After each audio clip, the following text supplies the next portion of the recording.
नमस्कार, मैं Vishwajeet, founder and CEO ESSC pro private limited सीनी। दोस्तों, आज हमारे क्लास में मास्टर इन डीसीए का एक यूनिट टेस्ट हुआ था, जिसकी आंसर की आज इस वीडियो में हम आपके साथ शेयर करेंगे।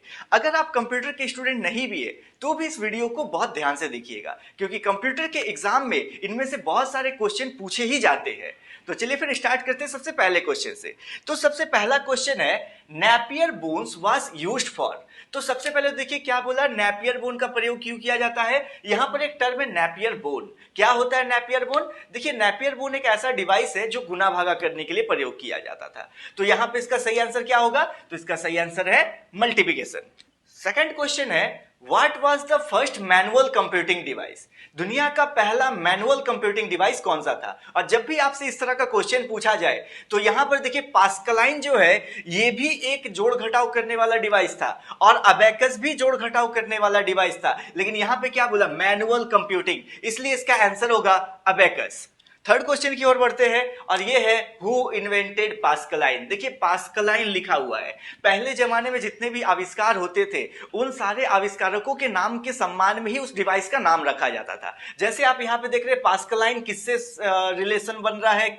तो यहाँ पर देखिए, पास्कलाइन का रिलेशन इस पास्कल्स के साथ बन रहा है, यानी कि पास्कलाइन का खोज किसने किया? ब्लाइस पास्कल ने किया। नेक्स्ट क्वेश्चन है हमारा, Charles Babbage gave the concept of. Charles Babbage ने किसका कॉन्सेप्ट दिया? तो आज का जो मॉडर्न कंप्यूटर है, ये देखिए इसमें क्या क्या है, इसमें स्टोरेज भी होता है, साथ ही साथ इसमें हम लोग प्रोग्राम भी कर सकते हैं, और साथ ही साथ अर्थमेटिक ऑपरेशन भी कर सकते हैं। और आज का कंप्यूटर चार्ल्स बेबेज के बनाए कंप्यूटर के सिद्धांत पे ही काम करता है। तो चार्ल्स बेबेज ने कौन सा कॉन्सेप्ट दिया? स्टोरेज, प्रोग्रामेबल कैलकुलेशन और अर्थमेटिक ऑपरेशन, यानी कि इसका आंसर है all of these. Next question, Which one is the first adding machine? इनमें से पहला एडिंग मशीन कौन है? अब देखिए, यहाँ पे मैनुअल नहीं बोला, यहाँ पे बोला है एडिंग मशीन। और जब भी इस तरह से एडिंग मशीन पूछा जाए तो इसका आंसर आपको देना है पास्कलाइन। अगला क्वेश्चन है, Who earned the title of father of computer? Computer के पिता की उपाधि इनमें से किसने पाई? तो कंप्यूटर के पिता हम सब जानते हैं चार्ल्स बेबेज है, तो इसलिए इसको लेके हम लोग ज्यादा डिस्कस नहीं करेंगे। अगला क्वेश्चन है, how many generations of computer. Computer के कितने जनरेशन है? तो कुल मिलाकर अभी तक कंप्यूटर के 5 जनरेशन है, 1 2 3 4 एंड 5। तो इसका आंसर हुआ 5।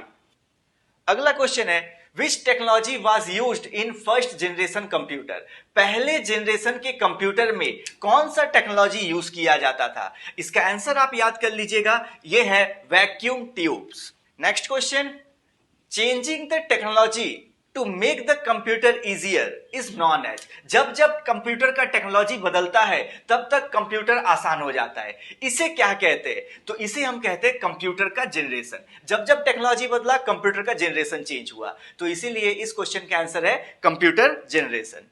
Next question, choose the technology of fourth generation computer. चौथे जनरेशन कंप्यूटर का टेक्नोलॉजी कौन सा है? तो इनमें से चौथा जनरेशन आज का कंप्यूटर है, और यहां पर जो हम लोग टेक्नोलॉजी यूज करते हैं यह है माइक्रो प्रोसेसर चिप, जिसे हम लोग सीपीयू बोलते हैं ना, तो छोटा सा चिप होता है, तो इसी को हम लोग माइक्रो प्रोसेसर कहते हैं। तो इसका सही आंसर है माइक्रो प्रोसेसर। अगला क्वेश्चन है, what is the full form of IBM. IBM क्या है? एक कंपनी है। इस कंपनी का पूरा नाम क्या है? इसका पूरा नाम है इंटरनेशनल बिजनेस मशीन। तो कहां लिखा हुआ है? देखिए, इंटरनेशनल से एक ही शब्द है, तो यही इसका आंसर है, इंटरनेशनल बिजनेस मशीन। अगला क्वेश्चन है, choose the third generation technology in the following. इनमें से थर्ड जनरेशन में किस टेक्नोलॉजी का प्रयोग किया जाता था? तो थर्ड जनरेशन टेक्नोलॉजी जो है वो है इंटीग्रेटेड सर्किट। इसमें इनियक एक कंप्यूटर का नाम है और आईबीएम एक कंपनी का नाम है, तो इसलिए ये दो तो आंसर नहीं होगा। तो हमारा आंसर क्या है? हमारा आंसर है इंटीग्रेटेड सर्किट। अगला क्वेश्चन है, robots is the technology of. Robot किस जनरेशन का टेक्नोलॉजी है? देखिए, फर्स्ट, फोर्थ, सिक्स्थ और फिफ्थ। रोबोट जो है हम लोग जानते हैं कि अब तक कुल मिला के 5 जनरेशन आई। 5 जनरेशन में अभी का जो कंप्यूटर ये 4th जनरेशन का है, यानी कि रोबोट क्या है? नेक्स्ट जनरेशन का, ये अपकमिंग जनरेशन का है। तो इसीलिए 4 के बाद क्या आएगा? हमारा 5। तो देखिए, ये रहा ऑप्शन में 5th जनरेशन, तो यही है हमारा आंसर। अगला क्वेश्चन है, what is the full form of ENIAC. अब इनियाक का फुल फॉर्म क्या है? तो इनियाक का फुल फॉर्म है इलेक्ट्रॉनिक, इलेक्ट्रॉनिक से देखिए इलेक्ट्रॉनिक कहां कहां मिल रहा है, इलेक्ट्रिकल, ये देखिए दो जगह पे इलेक्ट्रॉनिक है, electronic numerical integrated and computer. तो देखिए लास्ट में कैलकुलेटर और कंप्यूटर का सिर्फ अंतर है, तो इसका आंसर कौन सा होगा? ये वाला होगा, electronic numerical integrator and computer. तो जब कभी भी आप ऑब्जेक्टिव आंसर्स को दे तो यहां पर आप कंपेयर कर लीजिए, उसके हिसाब से जो बनेगा फिर उसको आप सेलेक्ट कीजिए। आने वाले क्वेश्चंस में फिर से हम इसे देख लेंगे और हम आपको वहां पे बताने का भी कोशिश करेंगे किस तरह से ऑब्जेक्टिव क्वेश्चंस को हम लोग सॉल्व करते हैं। अगला क्वेश्चन है what is the full form of IC? IC का पूरा नाम क्या है? तो आईसी का पूरा नाम क्या है? Integrated circuit. तो देखिए यहां पे इंटीग्रेटेड से दो वर्ड है लेकिन सर्किट इसमें लिखा हुआ है, तो ये है हमारा इंटीग्रेटेड सर्किट, तो इसी को हम लोग आईसी बोलते हैं। अगला क्वेश्चन है integrated circuit are made up of, किस चीज का बना रहता है इंटीग्रेटेड सर्किट? तो इंटीग्रेटेड सर्किट में जिस एलिमेंट का यूज किया जाता है वो है सिलिकॉन। इसे आप याद कर लीजिएगा, इंपॉर्टेंट क्वेश्चन है जो आप लोगों के रेलवे एग्जाम में भी पूछा जाता है। अगला क्वेश्चन है एआई स्टैंड्स फॉर, एआई क्या है? Artificial intelligence. तो देखिए कहां लिखा है, ये देखिए एक आर्टिफिशियल इंटेलिजेंस, तो ये हो गया इसका आंसर। आप जितने अच्छे तरह से आंसर्स को याद रखेंगे आप उतने जल्दी आप इनमें से सेलेक्ट कर पाएंगे, ऑब्जेक्टिव क्वेश्चन में सेलेक्ट कर पाएंगे। अगला क्वेश्चन है what are the characteristics of computer? Computer के क्या क्या गुण होते हैं? तो क्या कंप्यूटर का गुण में उसका स्पीड नहीं आता? बिल्कुल आता है, ठीक है। कंप्यूटर क्या 100% प्योरिटी के साथ काम नहीं करता? तो वो भी करता है। कंप्यूटर का एक साथ बहुत सारे काम नहीं कर सकता? तो वो भी कर सकता है। तो इसका आंसर क्या हुआ? All of these. Next question है speed of computer is measured in, computer की स्पीड को किसमें मापा जाता है? तो कंप्यूटर का स्पीड जो है उसको हम लोग मापते हैं गीगाहर्ट्ज में। अगला क्वेश्चन है which of the following is correct, इनमें से कौन सा करेक्ट है? तो चलिए एक बार कंपेयर कर लेते हैं। कंप्यूटर नेवर गेट्स टायर्ड और बोर लाइक ह्यूमन, कंप्यूटर इंसान के जैसे ना कभी थकता है ना कभी बोर होता है। बात सही है, यानी कि इसको हम लोग सेलेक्ट कर सकते हैं। कंप्यूटर है मल्टीटास्किंग प्रॉपर्टी, कंप्यूटर के पास मल्टीटास्किंग, देखिए मल्टी का मतलब एक से ज्यादा और टास्क मतलब काम, यानी कंप्यूटर के पास एक से ज्यादा काम करने का प्रॉपर्टी है। तो हाँ बात सही है, उसके पास एक से ज्यादा काम करने का प्रॉपर्टी है, इसे भी सेलेक्ट कर लेते हैं। अगला क्या है today's computer are more secured, आज के कंप्यूटर बहुत सिक्योर्ड होते हैं, तो ये भी बात सही है। तो इसका मतलब क्या हुआ? हमारा आंसर है ऑल ऑफ दीज। अगला क्वेश्चन है choose the name of Charles Babbage computer. अब देखिए चार्ल्स बैबेज के कंप्यूटर का नाम पूछा गया, तो जब चार्ल्स बैबेज कंप्यूटर बना रहे थे तो उन्होंने अपना सबसे पहला कंप्यूटर का नाम दिया था डिफरेंस इंजन, लेकिन उस समय टेक्नोलॉजी इतना एडवांस नहीं था कि डिफरेंस इंजन कंप्लीट हो पाता। इसलिए क्या हुआ कि ये जो डिफरेंस इंजन का प्रोजेक्ट था ये बुरी तरह से फ्लॉप हो गया था, लेकिन ये था तो चार्ल्स बैबेज का ही कंप्यूटर। इसके 10 साल बाद उन्होंने एक और डिवाइस बनाया और उसका नाम रखा उन्होंने एनालिटिकल इंजन। तो मेरा क्वेश्चन क्या था? चूज द नेम, नाम चुनने को कहा जा रहा है चार्ल्स बैबेज के कंप्यूटर का, तो चार्ल्स बैबेज का कंप्यूटर एनालिटिकल इंजन भी है डिफरेंस इंजन भी है, तो इस तरह से इसका आंसर क्या है? A and B both.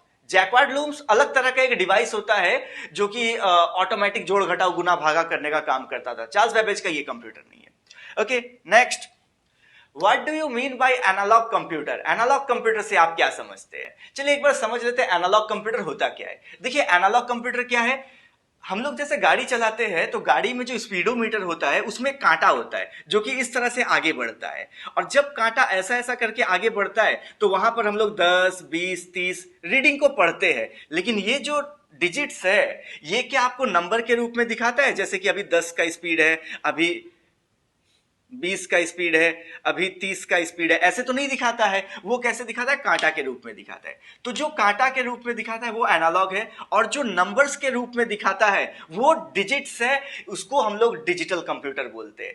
Measurements are translated into data का मतलब क्या है? गाड़ी कितना दूर चल रहा है इसको मेजर करेगा, और मेजर करने के बाद वो जो कांटा है वो आपको ऐसा करके दिखाएगा कि कहां तक अभी हमने पहुंचा। तो देखिए क्या कर रहे हैं, दूरी को मापा जा रहा है और इसके साथ साथ में इसको मेजर करने के बाद ट्रांसलेट किया जा रहा है इन द फॉर्म ऑफ डाटा। तो ये कौन काम कर रहा है? ये हम लोग का एनालॉग काम कर रहा है। तो इसका आंसर क्या है हम लोगों का? Measurements are translated into data. अगला क्वेश्चन है digital computer can store and process information in the form of. Digital computer कैसे काम करता है? डिजिट्स पे काम करता है। जैसे कि अभी हमको 5 और 0 50 लिखना है। तो इस तरह से जो हम लोग नंबर देखते हैं तो ये क्या है, ये डिजिटल कंप्यूटर का काम है। तो डिजिटल कंप्यूटर कैन स्टोर, क्या कर सकता है, स्टोर कर सकता है, और क्या कर सकता है, प्रोसेस करता है। किसको करता है, इंफॉर्मेशन।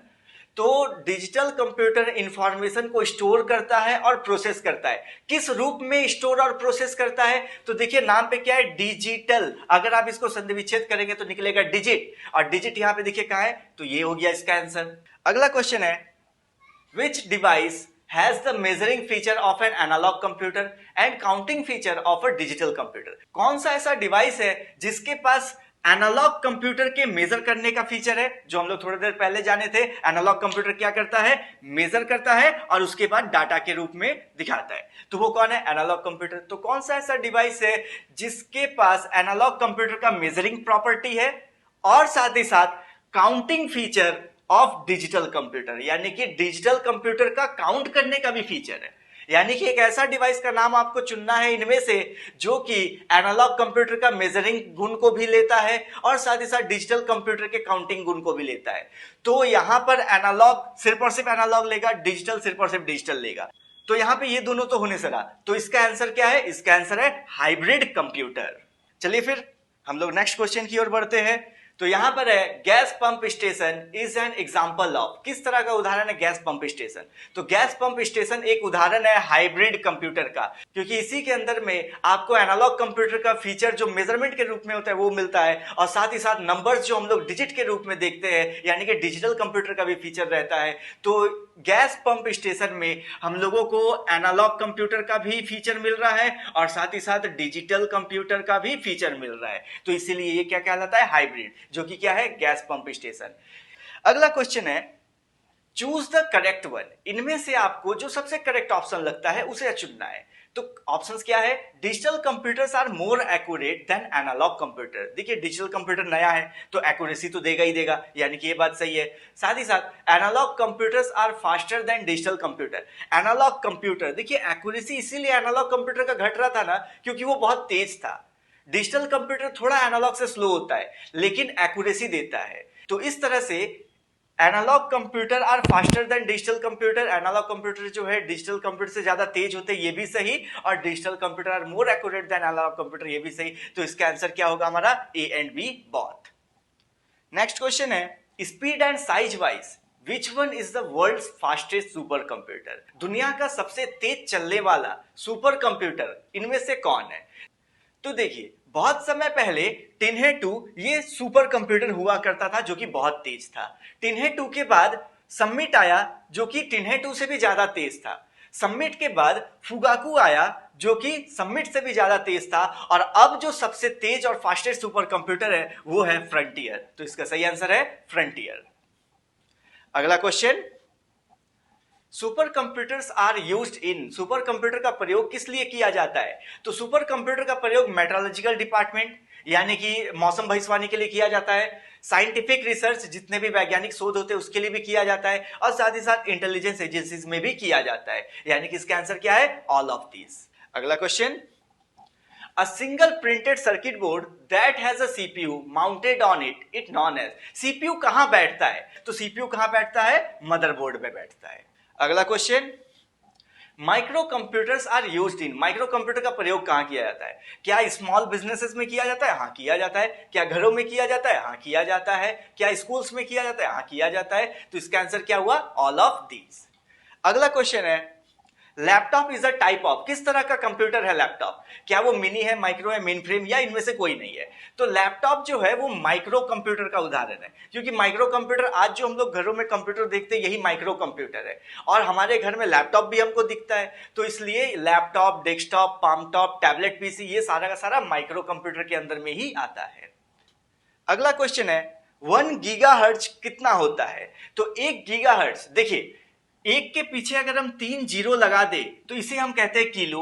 अगर हम इसके पीछे 3 और जीरो लगा दे तो इसे हम कहते हैं मेगा, और इसके पीछे अगर हम 3 जीरो और लगा दे तो इसे हम कहते हैं गीगा।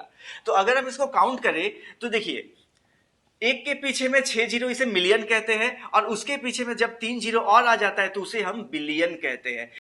तो इसका सही आंसर क्या है, इसका सही आंसर है देखिए बिलियंथ ऑफ अ सेकेंड। एक सेकेंड का 1 अरबवां हिस्सा, यही है एक कंप्यूटर का स्पीड, और इसी स्पीड को हम गीगाहर्ट्ज पे मापते हैं, जिसका मतलब है बिलियंथ ऑफ अ सेकेंड। अगला question, which of these are not a characteristic of computer, इनमें से कंप्यूटर का गुण क्या नहीं है। यहां पे गुण बोलने का मतलब है कंप्यूटर का तारीफ आपको करना है पॉइंट्स में, और जो पॉइंट में आप तारीफ करेंगे वही उसका कैरेक्टरिस्टिक होगा। तो देखिए, इनमें से कौन कंप्यूटर का गुण नहीं है। क्विक डिसीजन, क्या कंप्यूटर तेजी से डिसीजन नहीं ले सकता, बहुत तेज डिसीजन लेता है, तो ये तो है। वर्सेटिलिटी, उसका प्रतिभा, एक साथ बहुत सारा काम कर सकता है, हाँ ये भी कर सकता है। एक्यूरेसी, एक्यूरेसी मतलब हुआ कि वो उसको प्योरिटी 100% प्योर काम करना होता है बिना एरर से, तो ये भी वो काम करता है, तो ये भी बात सही है। इलेक्ट्रिसिटी, तो इलेक्ट्रिसिटी उसका कोई ऐसा गुण नहीं है, तो इसीलिए इसका सही आंसर होगा हमारा इलेक्ट्रिसिटी। अगला क्वेश्चन है, choose India fastest super computer, Bharat का जो सबसे तेज सुपर कंप्यूटर है, और इसका नाम आपको याद भी रखना है, गवर्नमेंट एग्जाम्स में भी ये क्वेश्चन पूछे जाते हैं। इंडिया का सबसे तेज चलने वाला सुपर कंप्यूटर क्या है, तो यहां पर बहुत सारे जगहों पे आपको परम 2000 या तो आपको प्रत्यूष देखने को मिलेगा, लेकिन प्रत्यूष जो है इसका स्पीड 3 का होता है, 3 पेटाफ्लॉप्स का, और प्रत्यूष का नाम अकेले नहीं आता, जब भी प्रत्यूष आता है तो उसके साथ वो मिहिर को भी लेकर आता है, और इन दोनों सुपर कंप्यूटर को मिलाने पे इसका स्पीड 6 होता है। जबकि अगर हम सिंगल एक कंप्यूटर को लेके बात करें कि ऐसा कौन सा कंप्यूटर है जो अकेले सबसे ज्यादा तेज है, तो वो है परम सिद्धि एआई, इसका स्पीड 5.3 पेटाफ्लॉप्स का है। अकेले एक ही कंप्यूटर 5.3 का देता है, जबकि प्रत्यूष और मिहिर मिलकर 6 का स्पीड देता है। और यहां पे क्या लिखा है, सिर्फ और सिर्फ प्रत्यूष का नाम लिखा है, और प्रत्यूष का स्पीड कितना है, 3 पेटाफ्लॉप्स का। तो सही आंसर क्या है, परम सिद्धि एआई। अगला question, super computer can do, क्या कर सकता है सुपर कंप्यूटर। पहले भी हम लोग देख रहे थे, सुपर कंप्यूटर क्या पेशेंट का जो प्राइवेसी है उसको रखता है, उसके लिए उसको सुपर कंप्यूटर का जरूरत नहीं है, कोई भी मेन फ्रेम, मिनी या माइक्रो कंप्यूटर में भी वो रख सकता है। वेदर फॉरकास्टिंग एंड रिसर्च, यानी कि मौसम भविष्यवाणी और वैज्ञानिक शोधों के लिए, हाँ इसके लिए करता है। इंजीनियरिंग कंप्यूटेशन, इंजीनियरिंग कोई अगर कैलकुलेशन करना तो क्या सुपर कंप्यूटर का जरूरत है, नहीं, उसके लिए हम मिनी कंप्यूटर या मेन फ्रेम में काम चला लेंगे, तो ये भी हमको नहीं चाहिए। तो हम लोगों को ये भी नहीं चाहिए, ये भी नहीं चाहिए, कंप्यूटर ट्रेनिंग देने के लिए हमको सुपर कंप्यूटर का जरूरत नहीं है, मेरे घर का कंप्यूटर में भी हम काम चला लेंगे, तो ये भी नहीं चाहिए। सही आंसर क्या हुआ, वेदर फॉरकास्टिंग एंड रिसर्च। अगला question, what are the working stages of a computer, computer का काम करने का क्या स्टेज है। तो कंप्यूटर जब भी काम करता है, इनपुट, प्रोसेस, आउटपुट, ये तीनों को मिलाकर काम करता है, इसलिए इसका सही आंसर है ऑल ऑफ दीज। अगला question, how many components computer are divided in, computer के कंपोनेंट्स को कितने भाग में बांटा गया है। तो कंप्यूटर के जितने भी कंपोनेंट हैं उनको 2 भाग में बांटा गया है, और वो क्या क्या है, एक है हार्डवेयर और दूसरा है सॉफ्टवेयर। अगला question, after processing whatever we get is known as, process हो जाने के बाद जो हमें मिलता है उसे क्या कहते हैं। तो देखिए, कंप्यूटर में जब भी हम डाटा डालते हैं, सपोज हमने 3 डाटा इनपुट किया 25, दूसरा डाटा इनपुट किया गुना, और तीसरा डाटा इनपुट किया 25, तो यहां पे कंप्यूटर की मेमोरी में 3 बार डाला गया है 25 गुना 25 को, और यहां पे अब क्या करेगा, मेमोरी में आने के बाद वो उसे प्रोसेस करेगा, और प्रोसेस हो जाने के बाद अब वो आंसर निकालेगा। तो प्रोसेस होने के बाद, देखिए क्वेश्चन क्या बोला, प्रोसेस होने के बाद जो भी हमें मिलता है उसे क्या कहते हैं, तो उसे हम कहते हैं, देखिए प्रोसेस होने के बाद पहले देखिए क्या हुआ, इनपुट, इनपुट से प्रोसेस, और प्रोसेस होने के बाद क्या मिल रहा है, आउटपुट। तो इसका सही आंसर क्या है, आउट। अगला क्वेश्चन है, physical part of a computer that can be touched and seen is known as, जिसे छुआ भी जा सके और देखा भी जा सके, कंप्यूटर का वह पार्ट क्या कहलाता है, और ये एक ऐसा पार्ट है जिसको देख भी सकते हैं और छू भी सकते हैं, तो इसका सही आंसर क्या है, हार्डवेयर। अगला question, changing unorganized raw data into meaningful information is known as, unorganized raw data, ऐसा डाटा जिसको अभी तक प्रोसेस नहीं किया गया है, और जब वो मीनिंगफुल इंफॉर्मेशन में बदलता है, changing unorganised data into meaningful information, वो क्या कहलाता है। तो देखिए, अनऑर्गेनाइज्ड रॉ डाटा किसे कहेंगे, जो इनपुट हो रहा है वो अनऑर्गेनाइज्ड रॉ डाटा है, और इसके बाद मीनिंगफुल इंफॉर्मेशन किसे कहेंगे, जो आउटपुट है। और आप जानते हैं इनपुट और आउटपुट के बीच में एक होता है प्रोसेस, तो उसी स्टेज को क्या कहा जाता है, यहां पे पूछा जा रहा है, changing unorganized raw data into meaningful information is known as process. तो इसका सही आंसर है प्रोसेस। अगला क्वेश्चन है, select the main unit of computer hardware, computer hardware के मेन यूनिट्स क्या क्या है? तो देखिए, इनपुट वो यूनिट होता है जिसमें से हम लोग कंप्यूटर के अंदर में कोई डाटा डालते हैं।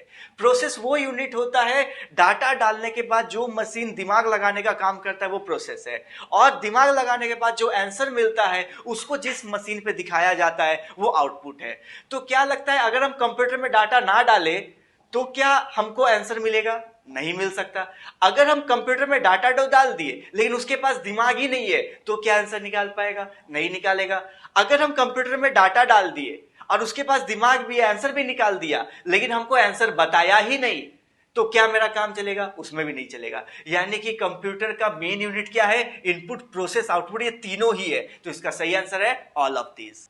अगला क्वेश्चन है, it is used to input text और कैरेक्टर। तो इनमें से कौन ऐसा है जिसका प्रयोग टेक्स्ट और कैरेक्टर लिखने के लिए हम करते हैं? तो वो कौन है? वो है हमारा कीबोर्ड। तो इसका सही आंसर है कीबोर्ड, क्योंकि जॉयस्टिक गेम खेलने के लिए प्रयोग किया जाता है। और लाइट पेन, जैसे अभी मान लीजिए कि लाइट पेन क्या आता है ना, ये पेन का जो टिप है यहाँ पे एक लाइट लगा रहता है, और जैसे ही वो स्क्रीन के संपर्क में आता है तो वो एक लाइन ड्रॉ करने लगता है। तो ये लाइट पेन का काम होता है। इससे हम लोग टेक्स्ट तो नहीं लिख रहे हैं तो इसलिए भी नहीं हुआ।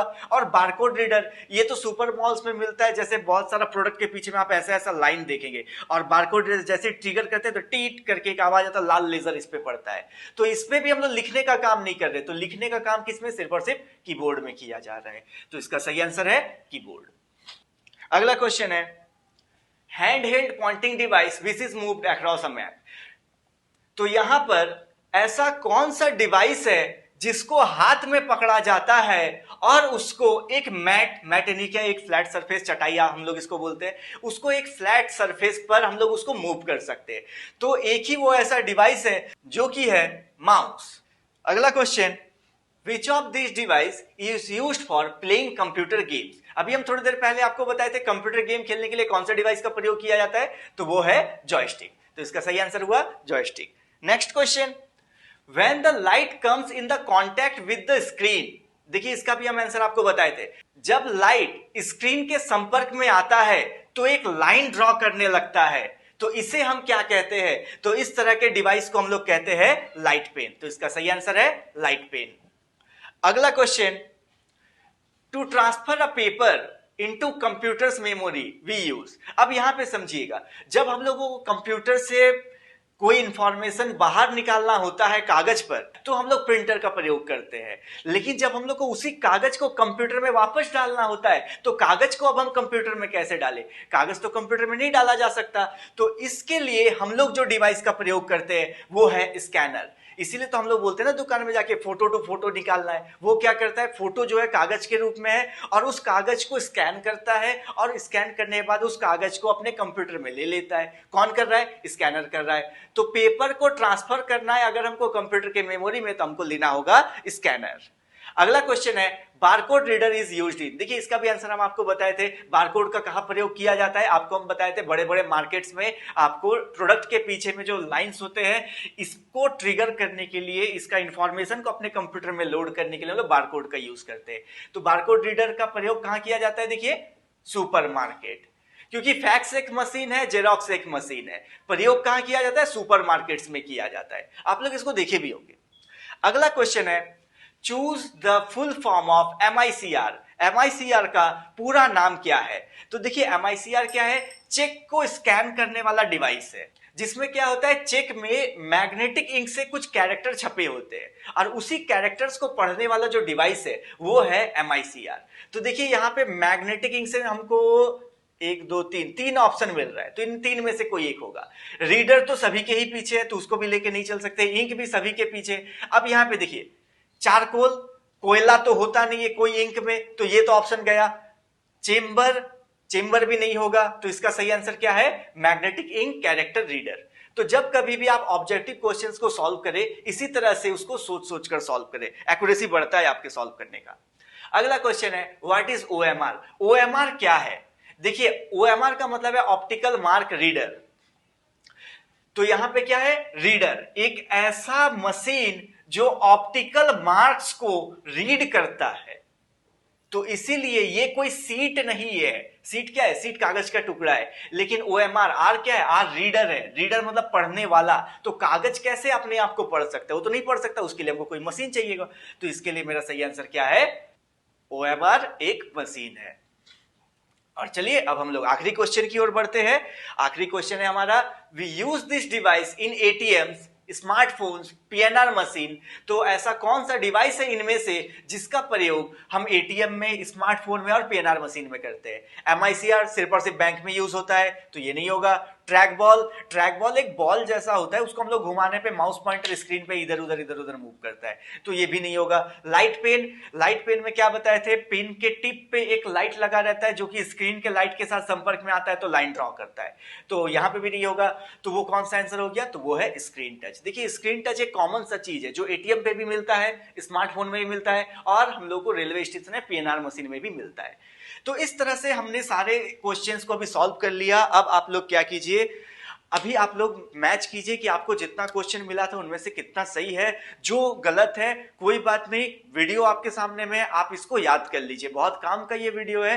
मैक्सिमम जगह से इनमें से बहुत सारे क्वेश्चंस पूछे जाते हैं। आने वाले समय में जब जब एग्जाम होगा उसके आंसर की इसी तरह से आप लोगों को हेल्प करने के लिए हम अपलोड करते जाएंगे। अगर आपको वीडियो अच्छा लगा, लाइक, कमेंट, सब्सक्राइब और अपने दोस्तों के साथ शेयर करना ना भूले। परमिशन दीजिए। Wish you very all the best and get success. धन्यवाद।